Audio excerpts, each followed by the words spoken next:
Today's episode, I'm going to walk you through first off my journey and how I leverage. And leverage isn't a bad word. Leverage is the output from enough input. And the more you can increase output, decrease input, the more leverage you have. Meaning, if I record this video one time, that's 10 minutes of input. If 1,000 people can watch it, that's a lot more output in relation to the input. So that's all that leverage is. It's how much output can you get for your input. And one of the things that scales a business faster than anything, in my opinion, is understanding relationship leverage and how you can leverage relationships to speed up your success. And leverage to a lot of people means you're using someone, and that's not what it is. It means you're getting, for the input you put in, significantly more output comes out. And I'm going to tell you a story to start. When I was 19, it was really when I started to crank in this business. I believe that was our first 7-figure year. We were working out of an office in Renton, Washington. You guys are all familiar. We were on Benson Road, which isn't the best area. We had like airsoft bullet holes in our glass from the apartments next doors, and it wasn't the best area, but we were starting to get a feel for it. We were doing consistent deals. First year we did 7 figures, $1 million or more. And what started to happen is, because I was young and I was posting a little bit on Instagram, I got a little bit of notoriety. And I always tell people this: if you have the deal, you have leverage. And so because I had consistent deals and I was sharing that, I got to meet a guy named Taro Yber. And Taro Yber was and is still a big figurehead in the real estate investing world in the greater Seattle area. Now he lives in Austin, Texas, but is still a great friend, mentor of mine for many years. And I did what most of you guys do when you start in the business, right? You send out Facebook messages saying, hey, can we go for coffee? So I still have those screenshots, no response. But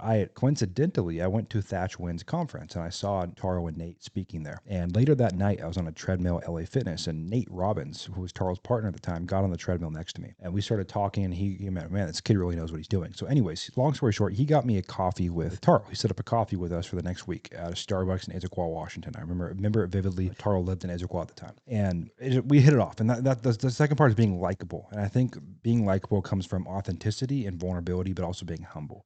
Likable and humble go very close together, in my opinion. And so we sat down. He could tell I knew what I was talking about. I talked a lot about automations and systems and how I was finding consistent deals at 19 years old. And enough where the next thing that happened is we did a deal together. And in the real world, most personal relationships start with business, right? But a lot of them, right? So before we were personal friends, we were business associates. And I had this one wholesale deal in South. I think it was Lacey, Washington, right? Olympia area, way south of Seattle, hour and a half south of Seattle. And it was a juicy deal where I could make 40, 50, 60 grand on it. But instead, I did a deal with Taro. And I did a deal with Taro very purposely. I traded equity for relationship capital. And I knew, man, Taro knows everyone in this market. He has a lot of influence. I want to grow my influence and my connections. Instead of making 60 grand on that deal, I can make 45 grand on that deal. And I can pay Taro, right, an equity on the deal, $15,000. But that's relationship capital. And relationship capital compounds and scales way faster than money. And that one decision's made me hundreds of thousands, if not millions of dollars over the past couple of years by building relationship capital. Because what happened? A couple of weeks later after that deal, Taro calls me up and said, hey, Cole, I got an opportunity. I probably shouldn't be inviting you to this. You're probably not quite qualified to be at this. But Brandon Turner is hosting his first ever invite-only mastermind in Maui at his home, and it's going to be $10,000. And I didn't really have the money at the time, but I thought, again, man, I'm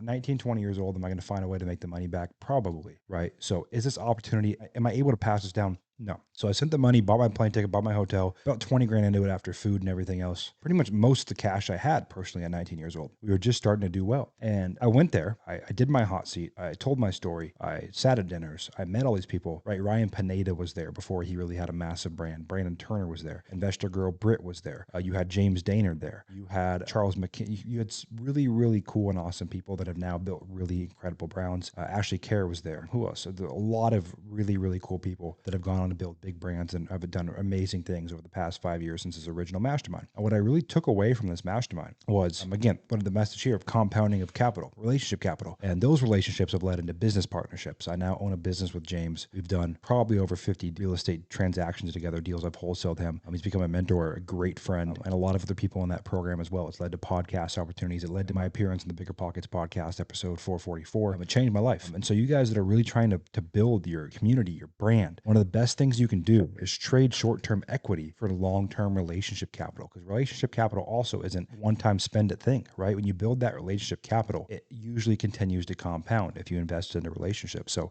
really, really, really think about in your business how you can trade relationship capital to meet the people you want to meet, to get into the rooms you want to get into. Because for a lot of people, being in the right room can mean the world. It can change your life permanently. And I want all of you guys listening to this to build that relationship capital. So what are some tactical things you can do, right? Yeah, if you're doing flips or wholesaling, whatever you're doing, you can trade equity in the deal for a relationship, right? By getting people to partner with you on deals. Other things you can do is very thoughtful gifts. There's a book called Giftology that I love. So sending very thoughtful, personalized gifts. And a lot of people you want to meet, they don't need money. They don't need a cool, expensive gift. They need a thoughtful gift. So that could be if someone's into surfing, you send them a carved surfboard with their company logo. If someone's a golfer, you can send them a golf bag with their company logo or golf balls. So you can be more thoughtful and creative around gifts to make those intros and make those connections. And the last piece is being likable, right? Being authentic, being humble, being straightforward, being just overall a real person that cares, right? And really calling people for more things than just business. I think one of the biggest reasons I built really strong relationships because I call people and check up on them. Most of the time, it's not about business. Sometimes business conversations come out of it, but I call them like, hey, how are you? How are you doing? What's going on? How can I help you? And have that kind of open relationship. That builds trust. That builds, again, that builds that capital, which you guys want to leverage over your career, right? I can face any problem in any of my businesses, financially, strategy, personnel, and I have an email or phone call or text I can send where tonight I would have an answer, whether that's a wire transfer to help with this financial situation in a business, or that is strategy or advice or a hire I need to make or distribution on people's brands. A lot of the hires I've made, it's because I've texted Brandon Turner and said, hey man, like I don't have that big a platform yet, but I need to make a hire. Can you distribute it on your brand? And he says, of course, right? It's relationships like that that can change your life forever. And I want that for all of you guys. So in 2024, start thinking about ways that you can build your relationship capital and your business. It's so important.